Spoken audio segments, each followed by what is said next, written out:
যখন স্থির হলো যে আমরা জাহাজে করে ইতালি যাত্রা করব, পৌল ও আরও কয়েকজন বন্দীকে সম্রাট অগাস্টাসের সৈন্যদলের একজন শতসেনাপতি জুলিয়াসের হাতে সমর্পণ করা হলো। আমরা আদ্রামুত্তিয়ামের একটি জাহাজে উঠলাম, যেটা এশিয়া প্রদেশের উপকূলবর্তী বিভিন্ন বন্দরে যাত্রা করার জন্য প্রস্তুত ছিল। আমরা সমুদ্র যাত্রা শুরু করলাম। থিসোলনিকা থেকে আসা আরিস্টার্ক নামে একজন ম্যাসিডোনীয়বাসী আমাদের সঙ্গে ছিলেন।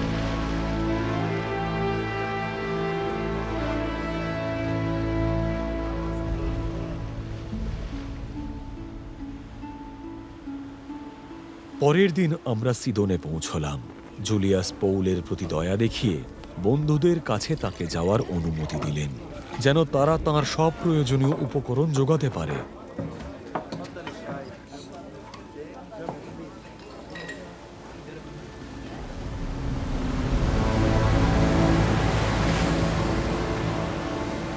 সেখান থেকে আমরা আবার সমুদ্রযাত্রা শুরু করলাম এবং বাতাস যেহেতু আমাদের প্রতিকূলে বইছিল, আমরা সাইপ্রাস দ্বীপের আড়ালে আড়ালে যেতে লাগলাম। যখন আমরা কিলিকিয়া ও পাম্ফুলিয়া উপকূলের সম্মুখবর্তী সমুদ্র অতিক্রম করলাম, আমরা লুসিয়া প্রদেশের মুরা নামক স্থানে পৌঁছালাম। সেখানে একটি আলেকজান্দ্রীয় জাহাজকে ইতালির উদ্দেশ্যে যাত্রা করতে দেখে শতসেনাপতি আমাদের সেই জাহাজে তুলে দিলেন। বহুদিন যাবৎ ধীর গতিতে চলার পর আমরা কষ্টের সঙ্গে ক্লিদের কাছে এসে পৌঁছালাম। বাতাস যখন আমাদের নির্ধারিত পথে যাত্রা করতে দিল না, আমরা সলোমনির বিপরীত দিকে ক্রিট দ্বীপের আড়ালে আড়ালে পাড়ি দিলাম। কষ্ট করে উপকূল বরাবর যেতে যেতে আমরা লাসেয়া নগরের কাছে সুন্দর পোতাশ্রয় নামে একটি স্থানে এসে পৌঁছালাম। এভাবে অনেক সময় নষ্ট হয়েছিল। উপবাস পর্ব শেষ হওয়ার পরে সমুদ্রযাত্রা বিপদসংকুল হয়ে উঠেছিল। তাই পৌল তাদের সতর্ক করে দিয়ে বললেন, মহাশয়রা, আমি দেখতে পাচ্ছি আমাদের সমুদ্রযাত্রা দুর্দশাজনক হবে। জাহাজ ও মালপত্রের প্রচণ্ড ক্ষয়ক্ষতি হবে, আবার আমাদেরও প্রাণ সংশয় হতে পারে। কিন্তু শতসেনাপতি পৌলের কথায় কান না দিয়ে নাবিকের ও জাহাজের মালিকের পরামর্শ মেনে চললেন। যেহেতু বন্দরটি শীতকাল কাটানোর জন্য উপযুক্ত ছিল না, তাই অধিকাংশ লোকই সমুদ্র যাত্রায় এগিয়ে যাওয়ার সিদ্ধান্ত নিল। তারা আশা করছিল যে ফিনিক্সে পৌঁছে সেখানে শীতকাল কাটাবে। সেটা ছিল ক্রিটের একটি বন্দর, যার দক্ষিণ পশ্চিম ও উত্তর পশ্চিম দুদিকই ছিল খোলা।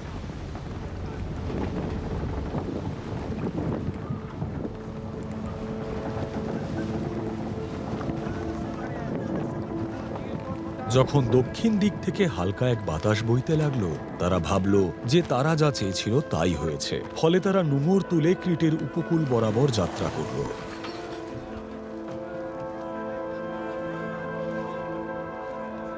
কিন্তু খুব অল্প সময়ের মধ্যেই উরাকুলো নামে প্রচণ্ড এক ঘূর্ণিঝড় দ্বীপের দিক থেকে আছড়ে পড়ল।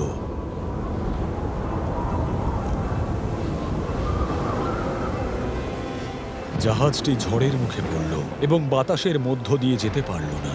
তাই আমরা তা ভেসে যেতে দিলাম।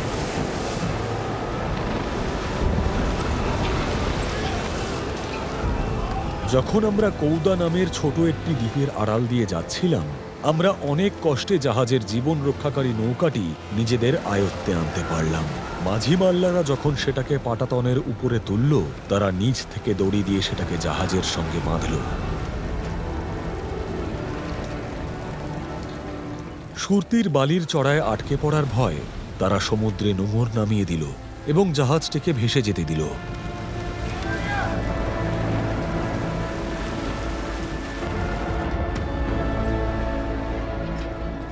আমরা ঝড়ের এমন প্রচণ্ড দাপটের মুখে পড়লাম যে পরের দিন তারা জাহাজের মালপত্র ফেলে দিতে লাগল।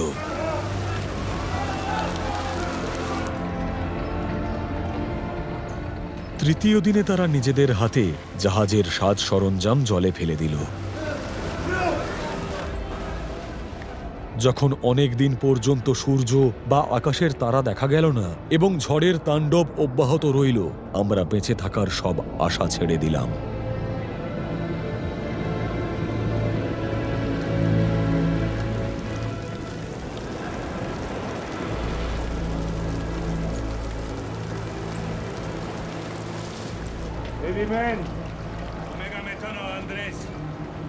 লোকেরা অনেকদিন অনাহারে থাকার পর পৌল তাদের সামনে দাঁড়িয়ে বললেন, মহাশয়রা, আমার পরামর্শ গ্রহণ করে ক্রিট থেকে আপনাদের যাত্রা না করাই উচিত ছিল, তাহলে আপনাদের এই ক্ষয়ক্ষতি হতো না।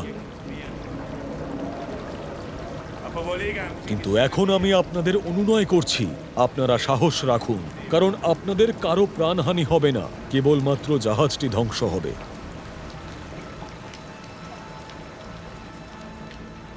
আমি যে ঈশ্বরের দাস ও আমি যার উপাসনা করি, তার এক দূত গত রাত্রে আমার পাশে দাঁড়িয়ে বললেন, পৌল, তুমি ভয় পেও না, তোমাকে কৈশোরের সামনে বিচারের জন্য উপস্থিত হতেই হবে।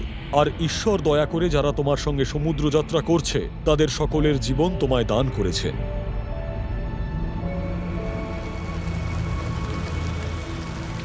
সেই কারণে মহাশয়রা সাহস রাখুন, কারণ ঈশ্বরের উপরে আমার বিশ্বাস আছে যে তিনি আমার কাছে যেমন ব্যক্ত করেছেন তেমনই ঘটবে। তবুও আমাদের কোনো দ্বীপে গিয়ে উঠতেই হবে।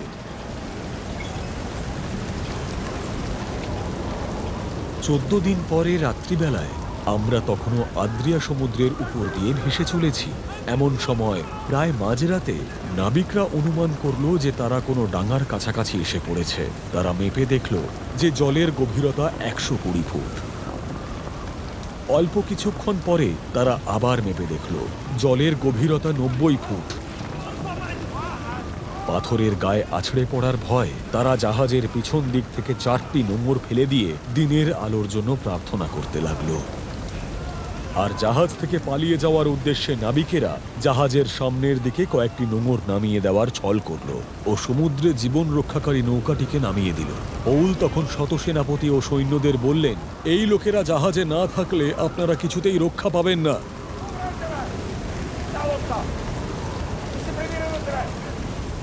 তখন সৈন্যরা নৌকার দড়ি কেটে দিয়ে সেটাকে জলে পড়ে যেতে দিল।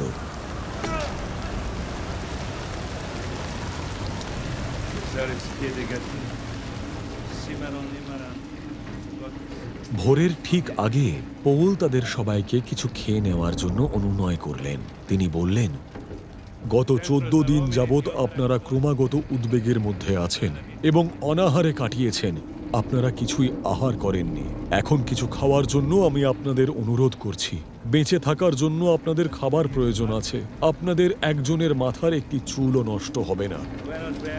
এ কথা বলার পর তিনি কিছু রুটি নিয়ে তাদের সকলের সামনে ঈশ্বরকে ধন্যবাদ দিলেন।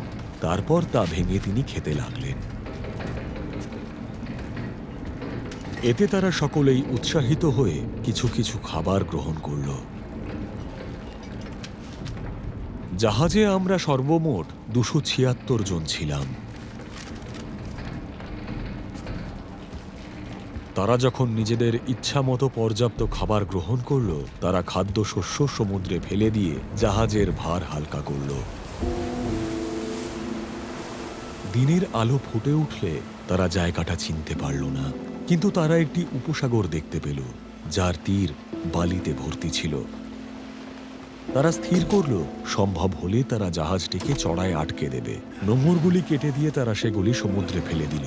সেই সঙ্গে তারা হালের সঙ্গে বাঁধা দড়িগুলিও খুলে দিল। এরপর তারা বাতাসের অনুকূলে পাল তুলে দিয়ে তীরের দিকে এগিয়ে চলল, কিন্তু জাহাজ একটি বালির চড়ায় ধাক্কা মারল এবং আটকে গেল। জাহাজের সামনের দিকটি জোরে ধাক্কা মারল ও তা অচল হয়ে গেল, কিন্তু পিছনের দিকটি ঢেউয়ের প্রবল আঘাতে টুকরো টুকরো হয়ে গেল। বন্দীরা কেউ যেন সাঁতার কেটে পালিয়ে না যেতে পারে, সেজন্য সৈন্যরা তাদের হত্যা করার পরামর্শ করল। কিন্তু শতসেনাপতি পৌলের প্রাণ বাঁচানোর ইচ্ছায় তাদের সেই পরিকল্পনা কার্যকর হতে দিলেন না। তিনি আদেশ